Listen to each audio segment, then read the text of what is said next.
그러면은 우리가 근황 토크로 지금 한 3시간 했는데, 이제 다시 돌아와가지고, 주제로 돌아와서, 최근에 나한테 영향을 준 인물에 대해서 2탄. 이번 시간은 잔디 아빠랑 뇨코가 한번 이야기를 해볼게. 잔디 아빠? 그래, 내가 먼저 하지 뭐. 네. 나는 사실 최근에 영향을 끼친 사람이라기보다는 학생 때부터 쭉 영향을 끼쳐왔고 좋아했던 작가인데 사실은 이게 좋아하면서도 엄청 자세히 찾아보고 막 공부를 했던 것 같지는 않아. 이 사람의 작품이 좋다 해서 이미지 몇 개 정도 갖고 있고 계속 가끔씩 생각나면 그냥 검색해서 찾아보는 정도여서 이번 기회에 조금 좀 잘 자세히 찾아본 것 같고 이 사람을 알게 된 거는 우리 학교의 이론 수업 쪽을 담당하시는 저희 지식이 많으시고 똑똑하신 교수님의 소개로 알게 됐다가 그 이미지를 보는 순간 너무 강렬하게 와닿아서 그 뒤로 계속 쭉 좋아하게 됐던 것 같아요. 작가의 일단 이름이 음, 뭐예요? 이름은 조르주 오테이자고 그 현지 유럽 쪽에서 부르는 거는 호르헤 오테이자 이렇게 부르는 것 같더라고. 이 사람은 어쨌든 메인 제일 유명한 건 이제 조각가고 뭐 여러 가지 안 한 게 없어. 원래 처음에는 의사 공부를 시작했다가 어, 관두고 원래 꿈은 또 건축가였대. 건축가였는데 음, 건축 집안 분위기 때문에 의사를 했다가 의사를 관두고 조각가로 갔다가 나 이제 조각 안 해 그러고 때려치고 막 뭐 시도 쓰고 영화도 만들고 뭐 별거 다 하다가 결국은 아티스트구나. 이제 조각가로서 삶을 이제 마감하게 된 사람이더라고. 일단 스페인 사람이야. 스페인 사람인데 그 중에서도 바스크 지방의 예술가로 이렇게 많이 알려져 있더라고. 바스크 지방에 대해서 간략히 얘기하자면은 스페인의 그 카탈루냐 지방처럼 스페인 내전 이후에 약간 분리 독립을 주장했던 소수 민족들이 음, 있는데 카탈루냐는 물론 큰 민족이지만 바스크는 이 이베리아 반도에서도 굉장히 오래된 소수 민족이었고, 그렇기 때문에 자기네 이제 민족에 대한 자부심이 굉장히 강해서, 그 스페인 내전 당시 이제 군부에서 이제 전체 이제 스페인을, 뭐랄까, 약간 이제 통합하려는 거에 카탈루냐랑 같이 크게 반대를 했던 지역이래. 카탈루냐보다 여기는 더 심하게 완전 이제 폭력적으로까지 좀 분리 독립을 주장을 해서 유혈 사태도 벌어나고 거의 테러리즘 수준으로 극단에 치닫았다고 하더라고. 근데 그런 만큼 이제 이 지방의 이제 예술가들도 자기네 민족의 막 약간 예술의 우월성이라던가 이런 것들을 굉장히 강하게 주장을 해서 모르겠어. 우리나라에만 좀 소개가 안 된 건지 모르겠는데 세계적으로 이렇게 자료가 많고 방대하진 않은데 그 중에 몇 인물들이 굉장히 유명한 바스크를 대표하는 예술가로 소개되고 있더라고. 그 중에 한 사람인 음, 것 같아. 일단 이 양력을 보면 일단 이 사람도 자료가 없어 사실. 근데 생각보다 이제 막 당연히 이제 국내 한글로 번역된 자료는 거의 없고 뭐 영어 자료도 그렇게 많지는 않은 것 같은데 그 구겐하임 재단에서 홈페이지에 이렇게 양력을 정리해 놓은 거 보니까 양력이 엄청 많아. 상 받은 것도 엄청 많고 거의 매해에 하나씩은 전시가 있을 정도로 많아서 이거 추리는데도 되게 뭐 1908년생이고 처음에는 이제 스페인에 살다가 남미에서 이제 생활을 하면서 젊어서부터 생활을 하면서 거기서 결혼도 하고 가르치는 경력도 쌓으면서 그쪽에 약간 원시주의적인 미술이나 이런 거에 조금 영향을 많이 받았대. 그러고 나서 이제 스페인으로 돌아와서 성당 인면의 조각을 당선이 돼서 했는데 그게 약간 이제 좀 외설적이라는 이유로 실제 이제 건설이 이제 취소가 되고 한참 동안 조금 이제 좀 지난 시간이 흐른 후에 지어졌다고 하더라고. 1957년에 굉장히 큰 세계 이제 조각에 대한 이제 상을 받게 되는데 그거를 잘 받고 나서 나는 이제 조각 안 해 이러고 그냥 갑자기 이 미술계를 떠날 것처럼 얘기를 하고 나서 그다음부터 박수 이제 막 칠 좀 때 떠나라 그런 거구나. 그다음부터 이제 책을 쓰고, 막 영화의 각본을 쓰고, 이러기 시작하더라고. 그러면서 이제 자기는 이제 바스크 지역 예술가들끼리 어떤 그룹을, 가우어라고 하는 그룹을 만들어서, 그때가 한참 이제 스페인 내전으로 어지러울 때니까, 바스크 출신 예술가들끼리 이렇게 똘똘 뭉쳐서 바스크의 약간 우월함을 주장하는 그런 운동에도 굉장히 강하게 좀 참여를 했다고 해. 그러면서 이제 찔끔찔끔 다시 이제 조각 활동도 계속 하다가, 이제 결국은 70년대에 다시 이제 미술계에 다시 복귀를 하고 많은 작품을 사실은 요때 남긴 것 같아. 그리고 이제 뭐 여러 가지 활동을 하다가 1998년에 오테이자 그 재단을 만들고 2002년에 이제 박물관을 개장하고 나서 그 다음 해에 바로 이제 사망을 하게 됐더라고. 그래서 음, 굉장히 성격적으로도 약간 조금 외골수 괴팍한 면이 있는 것 같고 그 지역에서는 약간 신화적인 인물처럼 평가를 받고 있는 것 같아. 근데 내가 이제 어쨌든 이 사람을 좋아하게 된 이유는 굉장히 조각가이면서도 처음에 이 사람의 꿈이 건축가였어서 그런지 굉장히 건축적인 부분하고도 많이 맥락이 있는 것 같고 실제로 작품이 굉장히 건축적이야. 일단 이거는 아까 얘기했던 첫 이제 당선된 작품인데 바스크 지역의 아란차주라는 데 있는 성당인데 이 성당의 인면을 디자인은 요 12사도의 조각상을 출품을 해서 당선이 됐었는데 이게 교황청에서 이제 이게 성인을 뭔가 이게 나체로 표현한 거를 되게 불경하게 생각을 해서 이거의 실제 건립을 취소를 시켰었대. 지금 1950년대인데 여기 오른쪽에 있는 이미지가 왼쪽에 있는 그 아랫부분에 있는 건가요? 아랫부분에 이렇게 되게 약간 크네, 생각보다. U자 스케일이. 부분에 아래쪽에 실제 사람 크기보다 한 사람보다 그러네. 두 배 큰 것 정도 되는 같은데? 것 같아. 아. 와. 근데 이 성당 되게 멋있다. 그러니까요. 그치. 종교적 마인드는 굉장히 옛날 같은데 성당의 형태 같은 것들은 이제 세련되고 현대적인 것 같아. 어쨌든 이게 이 사람의 예술계에서 두각을 나타내게 되는 중요한 첫 번째 이제 사건이 요거였던 것 같아. 이걸로 인해서 확 이제 두각을 나타내게 되고 그 다음번에 큰 음, 상을 받게 된 게 이 작품이었어. 상파울루 비엔날레에서 상을 받았대. 음, 그러고 나서 비엔날레에서 상을 받은 건 요 오른쪽에 작은 조각품으로 이제 상을 받은 거고 이 사람이 이 상을 받은 다음에 이제 그 미술계를 떠난 이후에 다시 나중에 70년대에 복귀해서 실제 이 설치 미술로 건설이 됐다고 하더라고. 근데 이것도 보면 이 사람의 철학 자체가 공허한 공간에 대한 디자인인데 그거를 단순히 빈 공간을 만들어 놓는 게 예술이 아니고 어떤 면이나 덩어리 같은 것들이 뭔가 에너지를 가지고 있어서 그것들이 공간의 어떤 흐름이라던가 역동성을 만들어낼 때 그게 예술이라는 모토로 조각 활동을 하는 사람이더라고. 재질은 뭐야? 미디엄은 뭐야? 왼쪽에 있는 큰 조각. 왼쪽에 있는 큰 조각 코르텐 강판 웰딩해서 만든 거래. 이 사람도 그렇고 뭐 나중 좀 이따 소개할 또 다른 사람도 있는데 이게 그 바스크 지역 예술가들의 특징인지는 모르겠는데 굉장히 철을 절단해서 만드는 이런 조각품들의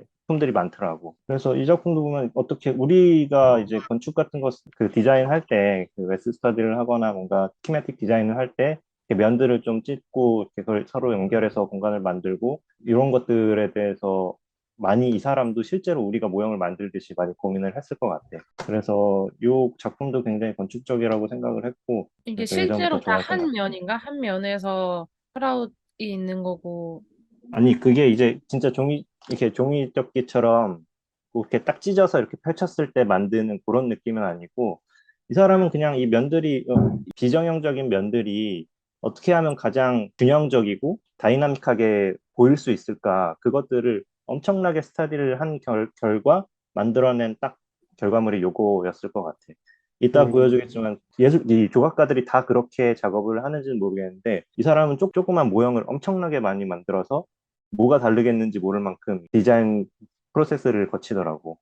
이게 우리 작업하는 거랑 되게 비슷해 보여서 굉장히 공감이 많이 갔던 것 같아요. 이런 거 음, 같은 경우에도 이제 까자 바시아, 영어로는 엠티 박스인 것 같아. 빈 상자라는 걸로 요 비슷한 이름으로 연작을 되게 많이 했더라고. 이것도 마찬가지로 스틸 시트, 이게 뭐라 그러지? 철판으로 용접해서 만든 거고 50년도에 만들어진 작품인 것 같아. 이런 것도 보면은 실제로 이 사람의 작품에서 영감을 받았을 건축가도 많다고 이렇게 생각이 들 정도로 당장 이것만 보고도 생각나는 건축가들이 있을 정도로 누구? 굉장히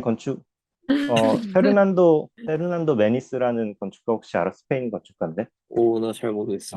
그런 사람 약간 이 작품보다는 또 이 오테이자가 하는 덩어리로 하는 돌을 그냥 쪼개놓은 것 같은 작품들도 있어. 음, 그런 거랑 굉장히 비슷한 레퍼런스가 좀 보이고 실제로 우리나라 같은 경우에는 어사일럼의 김원 건축가가 음, 이렇게 약간 비정형 사선 판넬이라고 나 어쨌든 면을 꺾고 접고 절곡해서 만드는 디자인을 많이 하거든.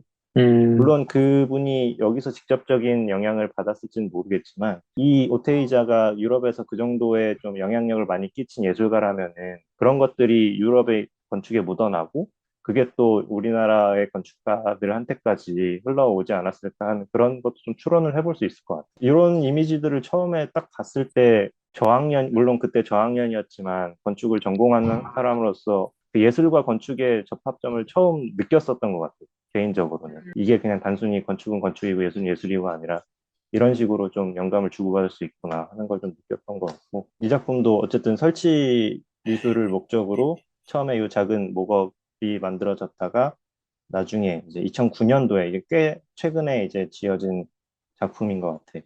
또 마찬가지로 이제 포르텐 강판을 사용해서 부식 산화철을 사용해서 만든 작품이고, 그 아까 바스크 지방의 대표적인 도시가 빌바오더라고. 구겐하임 미술관이 있는 빌바오라서 그쪽에도 많은 영향을 미쳤던 것 같고, 사실 이것도 이제 엠티 박스 연작들 중에 하나인 것 같아. 레오나르도의 오마주인지는 사실 잘 모르겠는데, 하도 그 여러 방면으로 재능을 펼친 사람이라 그쪽 바스크 지방 사람들 사이에서는 바스크의 레오나르도 다빈치라는 얘기도 있더라고. 이게 왜 기간이 9년이나 걸렸을까? 그러니까 9년 동안 글쎄, 전시됐다는 걸까? 아니면 이 계획 기간이 9년일까? 글쎄, 그거는 잘 모르겠네. 음. 다른 것들은 그냥 연도인데 전시일 수도 있겠다. 그래서 요것 같은 경우는 돌로 된 포디움 위에다가 마찬가지로 이거는 이제 도색된 철판으로 접어서 만든 작품. 저 포디움까지 하나의 작품인가? 뭔가 튜토리얼에 같이 굳이 써놓은 거 얹어서 그거랑 보니까 같이 받침 같은 거를 다 플린트라고 하는 것 같아. 그러면 요거까지 다 뭔가 작품 속에 포함되어 있는 것 같아. 아까 본 MT 박스에서는 밑에가 뭐가 있는 거지. 그냥 사진에서 안 보이는 거지. 그냥 받침대가 작게 있는 것 같은데.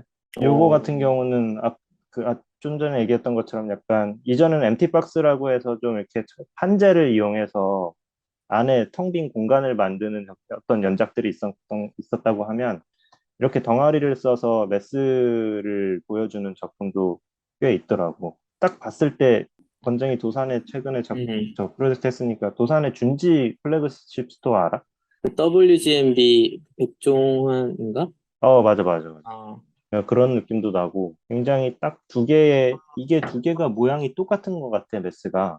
딱 두 개가 놓여져 있는데 그걸 딱 아, 엇갈려 놓은 것 같은데 굉장히 존재감이 확 드러나는 것 같아. 음, 마찬가지로 이것도 조각품에서의 그 약간 기단부까지 실제 이 펼치 미술회까지 가져간 걸로 보이고, 이 사람 작품이 생각보다 꽤 많은데 그 중에서 뭔가 이 만들어진 연도라던가 사이즈라던가 설치된 위치 같은 게 명확히 좀 이렇게 자료가 나와 있는 것만 추린 거고, 이 외에도 굉장히 작품 많아. 약간 우드 작업도 했었던 것 같고, 아까 말한 페르난도 메니스라는 작가가 영감을 받았을 것 같은 작품이 요 오른쪽 아래 돌에 약간 칼집처럼 넣어서 공간을 만들어낸, 슬릿한 공간을 만들어낸 이런 작품들도 있고, 왼쪽 같은 경우에는 해체주의 건축가들이 많이 음, 보여주는 그런 형태를 띠고 있는 것 같아서, 이 시대적으로 봤을 때 그 해체주의보다 훨씬 앞선 시대를 살았던 사람이고 그때 나왔던 작품들이니까 그런 쪽에 좀 영감을 많이 주지 않았을까 하는 생각이 듭니다. 이런 것들이 사실 뭐 텍스트로 남아있는 건 아닌데 그냥 건축하는 입장에서 봤을 때 굉장히 유사한 점이 많다는 그냥 내 생각인 것 같아요. 그래서 이 사람이 죽기 음, 1년 전에 개관한 그 오테이자 뮤지엄 재단이 운영하는 그 박물관이 산 세바스티안이라는 그 바스크 지방에 지금 계속 오픈을 하고 있는데, 이 건물 외관 자체는 뭐 이 사람의 작품을 반영했는지는 모르겠지만 내부 모습에서는 작품의 이 맥락을 뭔가 반영해서 공간들을 만들어낸 것 같아서 음. 언젠가 한번 좀 꼭 가고 싶은 마음이 좀 들고, 이런 작업들 너무 멋있지 않나? 음. 뭔가 하나의 결과물을 만들기 위해서 얼마나 많은 종이 조각들을 자르고 붙여보고 다시 조금 옆에다 붙여보고 하는 작업들을 얼마나 많이 했을지에 대한 그 노고가 좀 보이는 것 같고, 그런 면에서 어떤 자세로 좀 작업에 임해야 되는지 그런 것까지도 어린 마음에 좀 많이 영감을 받았던 것 같아요. 그리고 이 사람을 좀 조사를 하다 보니까 재밌는 게 이제 또 이런 사람들의 비화잖아. 이 에두아르도 칠리다라는 사람이 오히려 바스크 쪽 예술가 중에는 오테이자보다 좀 더 유명한 것 같아. 자료도 좀 많고 작품도 좀 많은 것 같고, 이 사람 양력도 되게 재밌어. 이 사람은 아예 건축을 전공을 했어. 근데 또 재밌는 거는 아예 건축을 하기 전에는 예전에 이천수가 뛰었던 스페인 팀 중에 레알 소시에다드라고 있잖아. 음. 그 팀의 골키퍼였대. 오, 운동선수였대. 신기하다. 그랬다가 이제 부상을 당하고 은퇴를 한 다음에 건축을 전공하고 그 다음에 이제 건축을 전공한 다음에 이 사람은 조각 쪽으로 왔는데 둘이 태어난 연도는 조금 달라. 10년. 20년 정도 차이가 나는데 이 사람이 좀 먼저 죽긴 먼저 죽었고 근데 둘 다 어쨌든 건축 쪽에 뭔가 한 사람은 건축을 좋아했고 한 사람은 실제 전공을 했고 그런 공통점도 있고 여러 가지로 좀 비슷한 삶을 살았던 것 비슷하면서도 다른 삶을 살았었던 것 같아. 이 사람의 대표 작품은 이거야. 이것도 바스크 지방에 있는 건데, 그 둘 다 이제 산세바스티안을 거점으로 활동을 했고, 둘 다 여기서 죽었대. 죽은 것도 뭐 거의 비슷한 몇 달 차이로 이제 죽었고, 이 작품이 칠리다의 제일 유명한 작품인데, 바람의 빛, 머리 빗는 빛. 이런 것도 그렇고, 보면은 아까 이런 작품이랑 조금 많이 맥락이 비슷한 것 같지 않아? 그러네. 칠리다라는 사람도 철을 가공해서 하는 작품으로 굉장히 유명한 사람이고, 그리고 다음 작품도 오, 맨 처음에 보여줬던 그 오테이자의 작품이랑 굉장히 너무 비슷한 면이 비슷한데? 있는 것 같아. 물론 이 두 작품이 이 칠리다의 모든 작품을 대변하는 건 아니야. 굉장히 이 사람은 페인팅까지도 섭렵을 했던 예술가고, 많은 레퍼런스를 갖고 있는데, 이런 면에서 보면은 지방도 비슷하고, 살았던 시기도 비슷하고, 심지어는 뭐, 비엔날레에서 오테이자가 먼저 상을 타면, 그 다음 트리엔날레였는데, 그 다음 트리엔날레에서는 칠르다가 상을 타고, 이럴 정도로 굉장히 둘이 활동한 시기도 겹치고, 실제로도 처음에는 친해서, 그 아까 바스크 지방 예술가들 집단을 만들었다고 그랬잖아. 가우어 그룹이라고. 그걸 처음에 창시한 것도 같이 했다고 해, 여러 예술가들이랑. 음, 근데 재밌는 게 둘이 이제 나중에 사이가 좀 틀어졌어. 이제 오테이자 같은 경우는 정치적 성향을 굉장히 강하게 나타내서 예술가들을 좀 결집해서 아, 우리가 바스크의 예술가들이다. 이것을 좀 음, 굉장히 표면에 내세우고 싶어 하고 약간 강성으로 좀 그런 운동들을 했었대. 근데 이 칠리다 같은 경우에는 되게 이제 좀 자연주의적이고 그냥 약간 혼자서 이렇게 작품하는 걸 좋아하고 그런 성격이라서 이제 참여를 안 해서 그것 때문에 이제 좀 사이가 틀어지면서 오테이자가 칠리다는 표절을 했다고 오, 공개적으로 이제 비난을 한 거야. 어떤 잡지에서. 사람의 근데 성향의 실제로도 E와 I의 차이인 건가? 그런 건가? 뭐 실제로도 이 작품도 이 두 작품만 봐도 굉장히 겹치는 부분이 많이 있으니까 충분히 그런 뭐 오해였든 아니면 실제로 그런 것들이 있었든 논란이 될 만한 거리였다고 생각해. 어쨌든 그래서 시작된 불화가 이 사람들이 죽을 때까지도 이어지고 뭐 심지어 그 가족들 간의 불화까지도 이어져서 굉장히 바스크를 그 대표하는 두 거장이고 뛰어난 예술가들임에도 불구하고 두 재단이 사이가 안 좋아서 같이 거론된 거는 굉장히 터부시 되다가 이 음, 사람들이 죽고 20년 후에야 결국 첫 이제 공동 전시가 열려서 그동안의 이제 역사들을 좀 두 사람의 이제 인간사를 좀 정리를 하고 같이 이제 나아간 방향으로 좀 화합을 이뤘다고 해. 노년에 이렇게 둘이 만나서 음, 어, 사진이 너무. 표면적으로는 둘이 화해를 했대. 아, 어, 포옹했네, 포옹. 음, 포옹했으면 포옹했으면 된 거지. 안 돼.